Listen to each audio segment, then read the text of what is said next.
What up guys, it's Justice here. So I did achieve 120 Necromancy, a new skill was released on Runescape 3 not too long ago. I collected the cape and then I logged off for 2 months. But I'm currently on paternity leave and I had a bit of spare time, so I've decided to check out the Ancient Awakening quest, considering I've done all the forinthry quests up to this point, and to get all up to date prior to the new boss Vorkath being released. So I'm hoping I can jump in and blast that boss with a couple of mates later this month, as it's released on the 20th of November. I was also interested in price checking a few things before I started the quest. With no surprise, it does turn out that a ton of PVM items have crashed due to the Necromancy tier 95 being so accessible and the new combat style being quite enjoyable with it. The Fractured Staff of Armadil, which unlocks an entirely new tier of magic power on this game, dropped to an all-time low of 1.4 billion. It seems to have stabilized now again though at 1.8. It is a beautiful looking weapon and I can't get over how amazing it looks with Tectonic as an armor set as well. They did a great job of the elite versions of the tier 90 armor sets, and the original concept goes way back to the golden years of RuneScape 3 when Virago was released. I hear there's a combat beta live right now as well. Magic has always been my preferred playstyle, but obviously recently I have been using Necromancy, but only at Razel.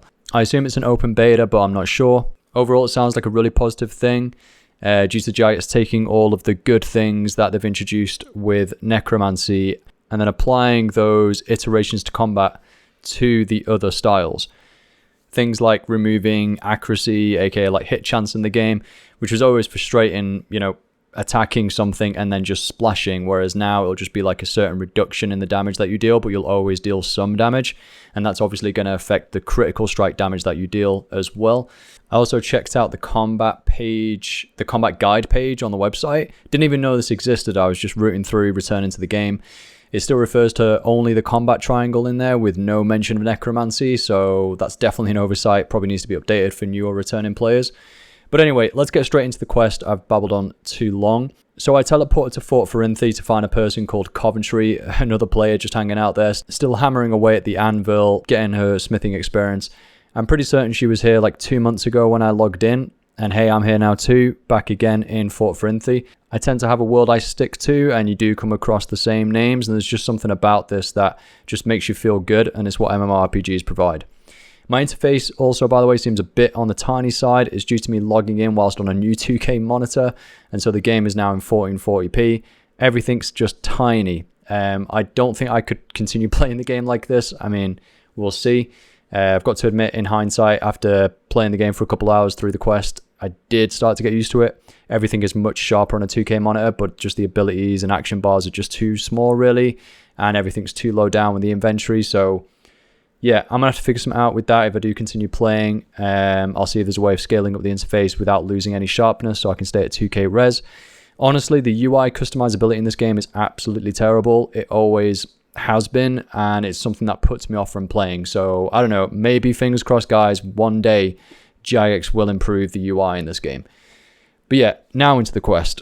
On the way to the quest, I actually came across a new player in the wilderness training Necromancy. I'm a bit nosy, like many of you probably are, and I right-clicked and examined the person. Tons of low skills, yet they're training Necromancy on ads in the wilderness. Absolutely amazing. There's just something cool about seeing new players in the game that you have kind of grown up with and loved, and still seeing new players logging in and playing the game. You get a nice feeling. So, first impressions on the quest so far. I mean, Giants usually do a good job with quests, the atmosphere, the variety and what you need to do during it, and how each saga can feel a bit different to the next. I'm not a massive lore geek. You know, I would enjoy listening to lore, but most of the time I just can't take it all in. With the way Giants gets across the lore of a quest, there's just dialogue box after dialogue box, and honestly, I just space tab throughout the whole thing, and then I go into the quest log and then just read what I just did, just so I can get an idea of what the heck I just did, because I'm just not going to sit there and read mountains of text. I think other games do this way better that I've seen, where they will voice act or just do certain cutscenes to keep you engaged and help you follow the story. Overall, with quests though, I do just prefer the combat elements, but there is something quite endearing about all the different parts of a RuneScape quest, and that feeling does transcend over to old school as well. Came across something new in the quest, a visible quest marker in game. This is pretty interesting, and so it's not as easy as like giving you a yellow trail to follow, which this quest doesn't seem to do, but I'm pretty certain I've seen that in other quests, or when I've when I've placed markers. But you know you're in the right place, at least by having this visible icon. I like it. Retrospectively, it does seem to be linked to an instance, so I think it's putting me into an instance. Maybe they are player specific. Overall, yeah, pretty cool attribute. I also randomly came across a Halloween event. Tons of people just smashing pumpkins. Pretty cool to see.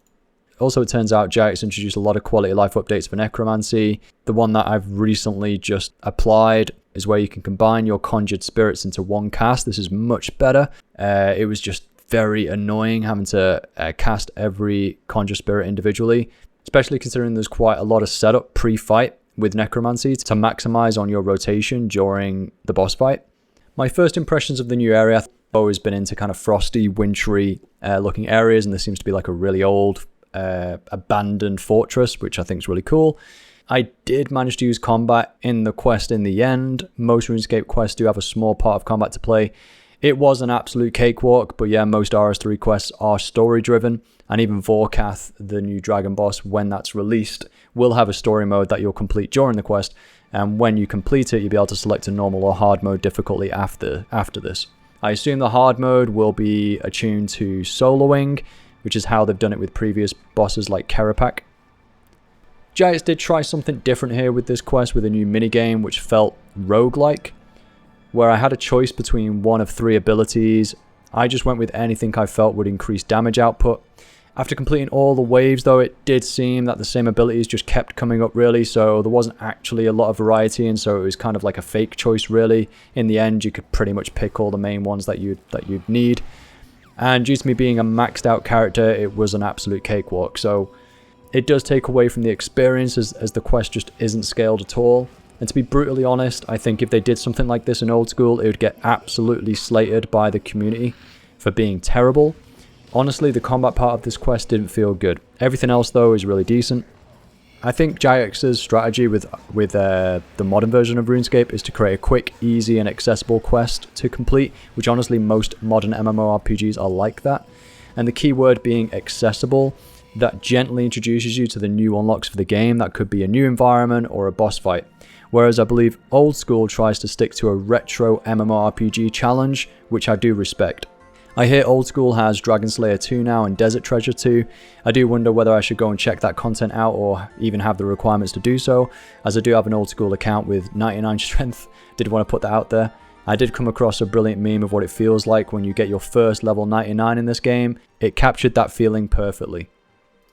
Okay, so it seems Vorkath was created by Dragonkin archivists according to this ghostly Dragonkin, which I spawned in from activating the magical rune device in Ungale. It seems Vorkath could not be controlled by its masters, and so they entombed it under Fort Forinthry, and it seems Regal has freed Vorkath. I used the teleportation device to return to the tomb, and then warned all of the fort staff about Vorkath. I mean, overall, it does feel a bit underwhelming, like it just feels like we're trying to prevent the main bad guy from destroying our little fort, which doesn't seem like a big deal to me. But I know Jagex are portraying this fort as like the last defense and the last stand for Varrock and Gillinor. The quest was okay, the environment is really cool, and the boss looks absolutely badass. Like, it was a really cool introduction to the boss in terms of the cutscene. So I am looking forward to seeing what they do with Vorkath in RS3 in terms of the mechanics and the replayability.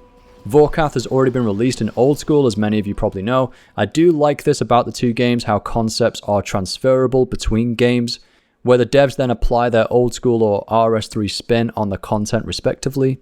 Let me know if you guys are excited for Vorkath and what in particular you're really looking forward to. Let me know in the comments below.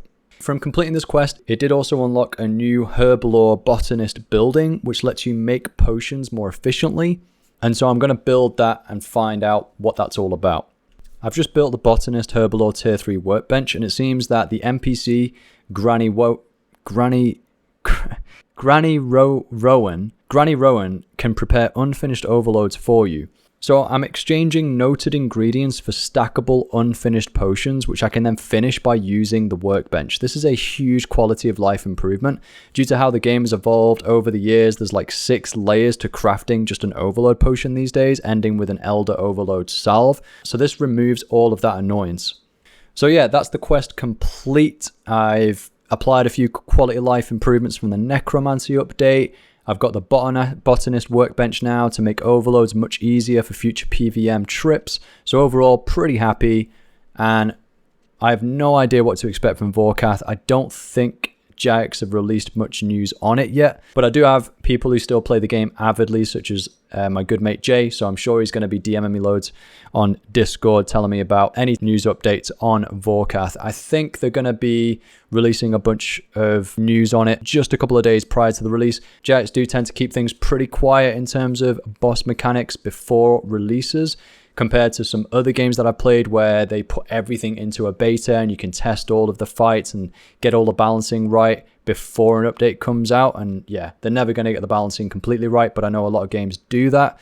Jagex tend to go down the avenue of just letting everyone have a fair kind of go at it day one, everyone unlocking, everyone uncovering the secrets of the new update together on day one. So yeah, have no idea what to expect except for maybe, you know, your prejudgments of what you've seen on old school. But honestly, most things where it's been transferred, such as the Zook fight in RS3 versus old school, are just entirely different. So yeah, excited to see what they do with it. So yeah, that's the end of this RuneScape video. If you did enjoy it, let me know with a like and a comment down below, and I'll see you in the next video.